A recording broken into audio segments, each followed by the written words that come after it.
அதிகாரம் 8 அன்புடைமை.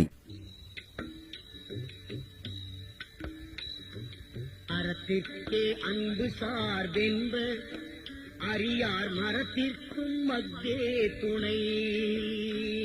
வணக்கம். திருக்குறள் அதிகாரம் 8 அன்புடைமை. அன்பின் சிறப்புகளையும் அன்பு கொண்டவருக்கு ஏற்படுகின்ற நன்மைகளையும் அன்பு இல்லாதால் அடைகின்ற தீமைகளையும் பற்றி விளக்குவது திருக்குறளின் அன்புடைமை அதிகாரமாகும். இன்றைய திருக்குறள் 76.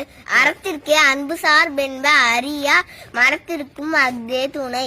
பொருள்: அன்பு காட்டுவது என்பது அறச்செயல் எனப்படும் ஈகை செயல்கள் செய்வதற்கே துணையாக இருக்கும் என்று அறியாதவர்தான் கூறுவர். மனம் துணிந்து வீரச்செயல்கள் செய்திடவும் அன்புதான் துணையாக இருக்கும்.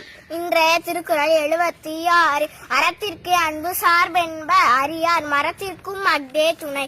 பொருள்: அன்பு காட்டுவது என்பது அறச்செயல் எனப்படும் ஈகை செயல்கள் செய்வதற்கு துணையாக இருக்கும் என்று அறியாதவர்தான் கூறுவர். மனம் துணிந்து வீரச்செயல்கள் செய்திடவும் அன்புதான் துணையாக இருக்கும். 1593.